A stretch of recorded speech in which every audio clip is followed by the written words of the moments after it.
was 2027. Advances in biotechnology were helping people improve their physical and mental abilities to an amazing degree. Provided, of course, they had enough money. A new breed of people was emerging, half human, half machine.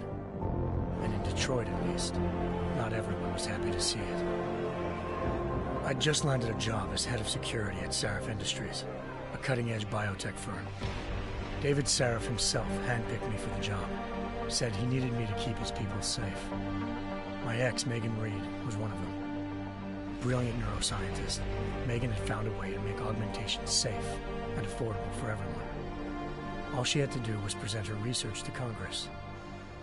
But the night before her big meeting, my security measures failed.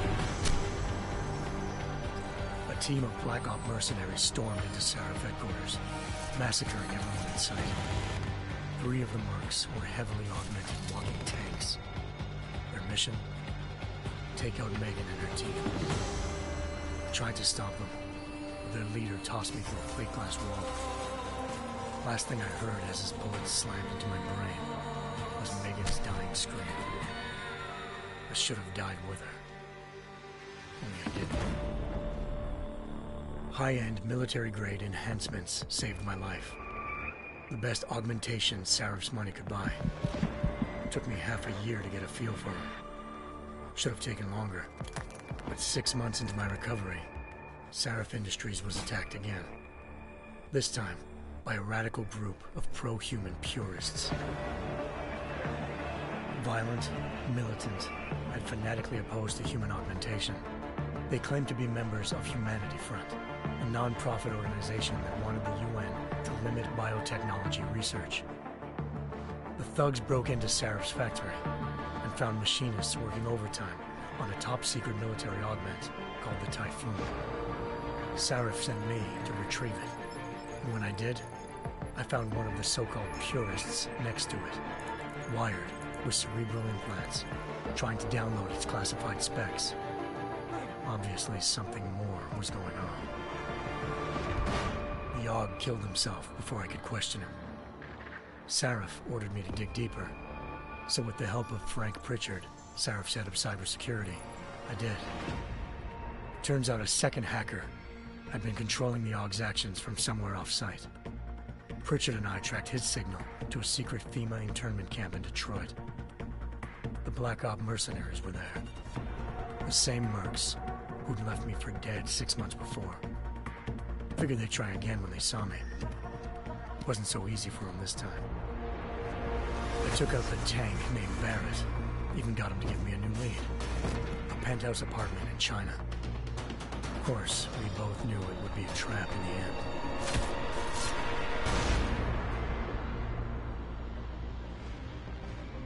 Hengsha Island, China. Home to a city so crowded, they had to build a second city on top of it. Trying to find clues in Hengsha wouldn't be easy. Lucky for me, I wasn't alone. Farida Malik, Sarif Industries' ace pilot, had lived in Hengsha before. A good person to have on your side. She knew enough about the place to get me around. Malik dropped me in the lower city, close to the penthouse Barrett had told me about. Bell Tower Associates, a private security firm under contract to the Chinese government, had agents tossing the suite when I arrived. Just not for the reason I'd been expecting. Turns out the man who lived there was a criminal hacker named Van Bruggen. The same hacker who'd been remotely controlling the AUG in Sarif's factory. Van Bruggen's panicked decision to force the man to commit suicide had been a mistake. Now his mercenary partners were gunning for him, and I needed to find him before they did. Locating Van Bruggen meant playing nice with the Triads, Hengsha's organized crime lords. They had the hacker holed up inside a low-rent capsule hotel. By the time I found him, Van Bruggen had no qualms giving up the woman who hired him. Zhao Yunru, president of the Taiyang Medical Corporation. According to Van Bruggen, Zhao wanted to monopolize the augmentation industry and had hired Black Op mercenaries to destabilize her competition. Sarif Industries was at the top of her list. To prove this, I needed to get inside TYM and grab a surveillance hologram off a server. I suspected Van Bruggen was hiding something when he told me this, but nothing could have prepared me for what I saw. Megan wasn't dead. She and her 4 best researchers had been kidnapped, spirited away somewhere while their kidnappers made it look like they were dead. Desperate to learn more, I confronted Zhao in her penthouse. She claimed to be a pawn in a bigger plan, and hinted at a group so powerful it controlled global interests at a whim. Then she slipped into a panic room and hit the alarm, forcing me to make a very quick exit. I figured Zhao was lying, but part of her confession made sense. David Sarif had been worried about his people. So worried, he'd required all of them to have subdermal locator devices surgically implanted. The GPOs would have been broadcasting the day of the attack. But Zhao said a single call to Picus, the world's leader in global 24-hour satellite news, had turned those signals off. I needed to fly to Picus headquarters in Montreal if I wanted to learn more.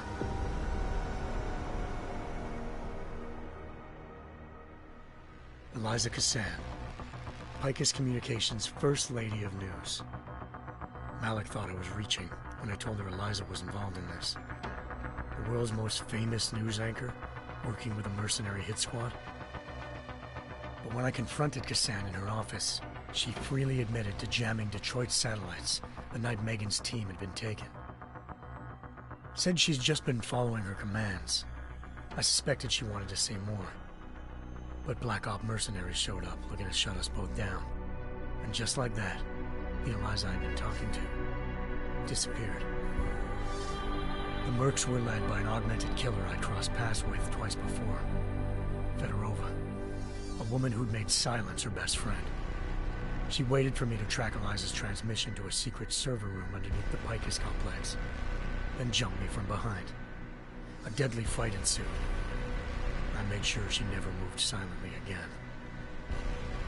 With Fedorova down and no one left to keep Eliza quiet, she reappeared. Turns out Picus's First Lady of News wasn't a lady at all. She was a sophisticated AI program, engineered to monitor data streams and control what people believed. Eliza told me the Mercs had brought in a Humanity Front doctor named Isaiah Sandoval to remove the scientist's implanted tracking devices while Detroit's satellites were down. She also told me to speak to David Sarif if I wanted to learn more. By the time Malik and I got back to Detroit, tensions between normal and augmented citizens had reached a flashpoint. Riots were breaking out in several cities, and the UN was being urged to intervene. Sarif was trying hard to convince Hugh Darrow, the inventor-turned-philanthropist who'd once been a leading proponent of enhancement technologies, to help stop a possible regulatory vote. Sarif had a lot riding on Darrow. Megan's discovery would have given millions of people the chance to evolve beyond their normal human abilities, and at the same time catapulted Sarif Industries to the top of the Fortune 500. According to Sarif, Megan's kidnappers knew this, and didn't want people evolving unless they controlled how it was done. He called his enemies Illuminati, and urged me to keep searching. Determined to do so, I tracked down Sandoval via America's most outspoken augmentation opponent, Bill Taggart, Sandoval's boss and founder of Humanity Front. Sandoval admitted to operating on Megan's team when I confronted him, but said he hadn't removed their GPOs. He'd merely switched them to a different frequency. Pritchard was able to trace one of the signals to China. Malik and I immediately took off in pursuit. Unfortunately, the Illuminati were one step ahead.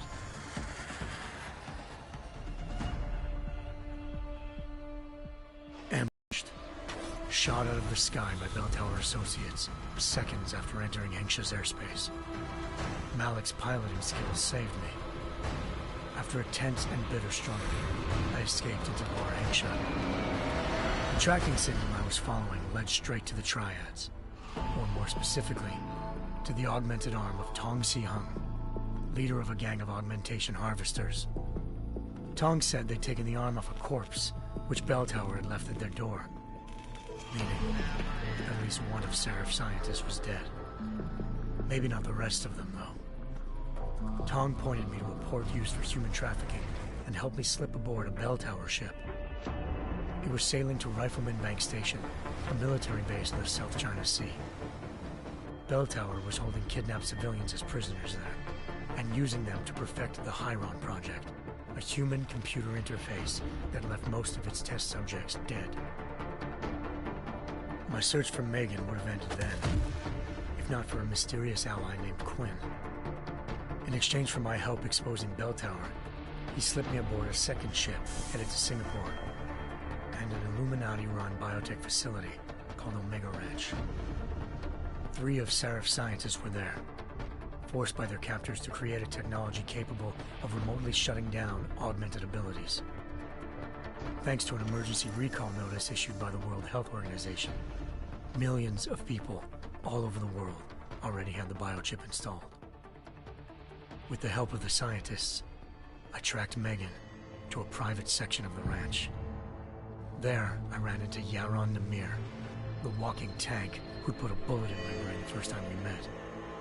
He'd teamed up with Zhao and was hoping to catch me off guard. Their little ambush didn't work. I found Megan in a suite belonging to Hugh Darrow, the billionaire philanthropist who'd Seraph had called on for help. Darrow had convinced her to go along with the biochip plan by promising to sabotage the tech. As she was explaining this, Darrow appeared in a global broadcast, telling the world that augmentations would be the death of mankind. Then he activated the biochips to prove his point. All over the world, augmented people flew into a killing frenzy. Darrow had betrayed everyone, and it was up to me to set things right. To do it, I had to reach Panchaea, a massive installation in the Arctic Ocean. As I raced through corridors built by an all-augmented workforce, I saw death and destruction firsthand. By the time I shut down Darrow's broadcast, I knew the damage he'd done. Still, humanity's future remained unclear. How would the world react to this sabotage? Would people ever regain their faith in augmentations again? What would be the Illuminati's next move? Only time could give us the answers.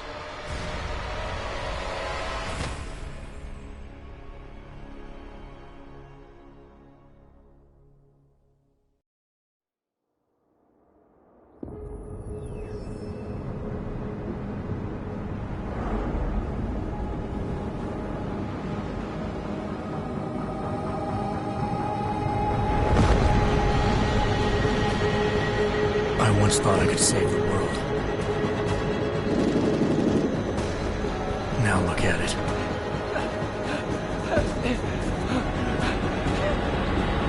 In yet another augmented terror attack, 251 passengers aboard Sister Airlines Flight 451 were killed when an augmented passenger broke into the plane's cockpit and ruthlessly butchered its flight crew.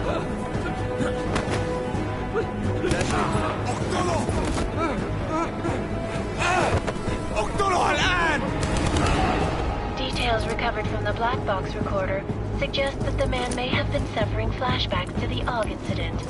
That horrible day 2 years ago when augmented people all over the world flew into a psychotic killing spree, causing the greatest loss of life in recent history. Sometimes, you just have to let go and embrace what you've become. Not gonna go all wonky on us now, Hansa, are you? Well, if I do, McCready, I guarantee you'll never see it coming. Agent Jensen, am I gonna have a problem with you? No, sir. No reason to assume you would.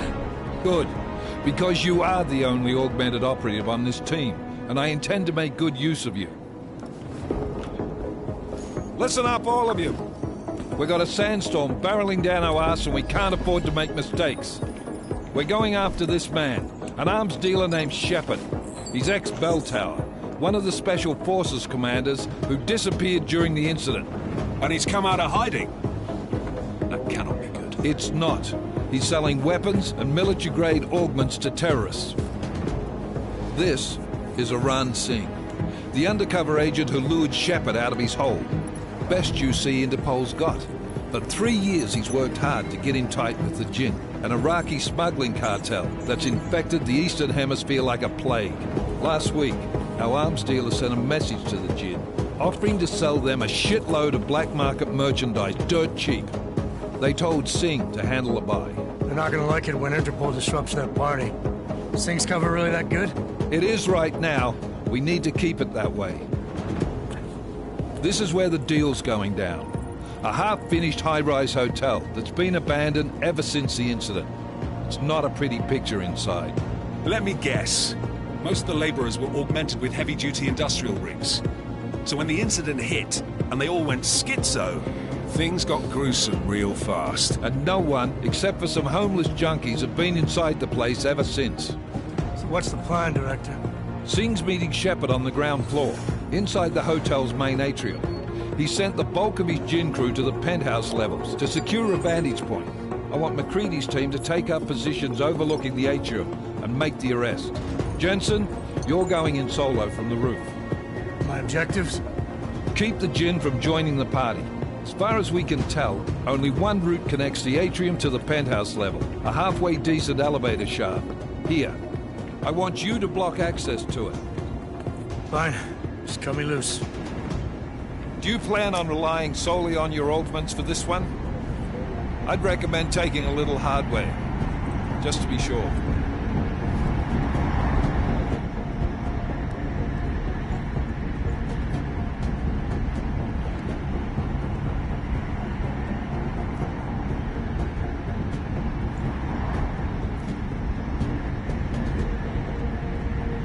We've got a UC in there. Might be easier to maintain his cover if he's not the only one still breathing when this is done. Smart thinking. Yeah, but if anything does happen to him, you'll be telling his wife. After you get out of the hospital, of course. What about range? There's lots of wide spaces and high ceilings in there, but a number of tight and constrained rooms too. So it's a crapshoot, really.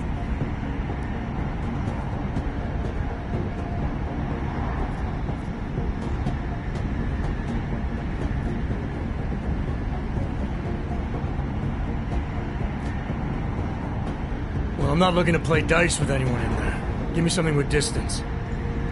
Your call. Less chance of being seen and compromising Singh that way. One last thing, Jensen. Singh said the Jinn are using some sort of portable Wi-Fi device to boost communications. He's got a better chance of maintaining cover if you disable it. We'll keep an eye out for it. But aren't we on the clock here? You said there's a sandstorm moving in. There is, and we got the intel on this mission at the very last minute, so we're scrambling a little. If it comes to it, your #1 priority is keeping the Jinn out of that atrium. Copy that. Time to put away your happy thoughts, gentlemen. We're approaching the target building. You're up first, Jensen. Let's do this. Task Force action. This is Knife Leader. Engage Hush drives and descend to Angels 1-5.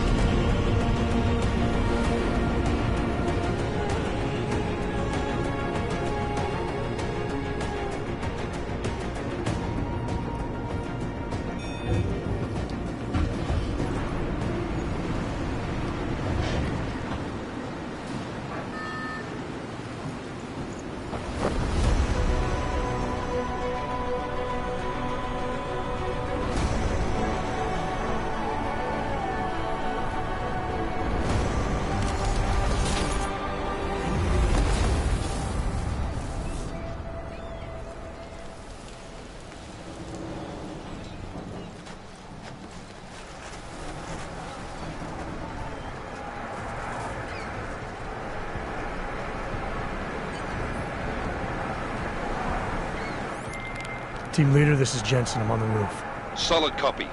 Move into the building. The access route you need to block is at the far end of the penthouses. And keep in mind, the direct route might not be the easiest one.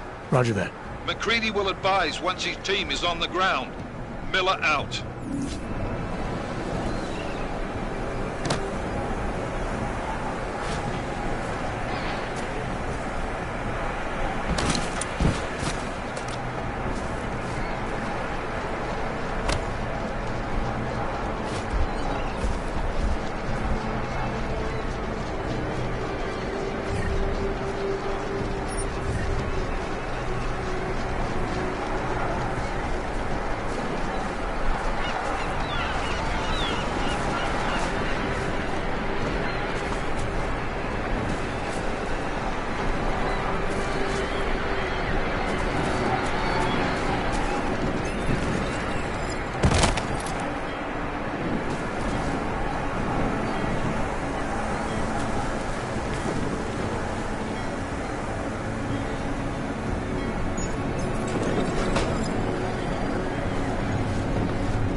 Jensen, we're moving through... Oh, fuck! What's wrong? The Jinn have got a few Jennies up and running. We're gonna have to hack keypads. You should enjoy it, McCready. They have colors and shapes. Just remember, red means bad. Fuck you.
Anomaly detected.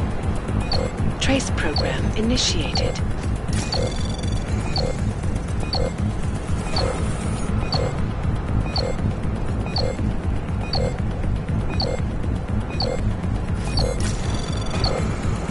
Access granted.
We must be...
جاهز؟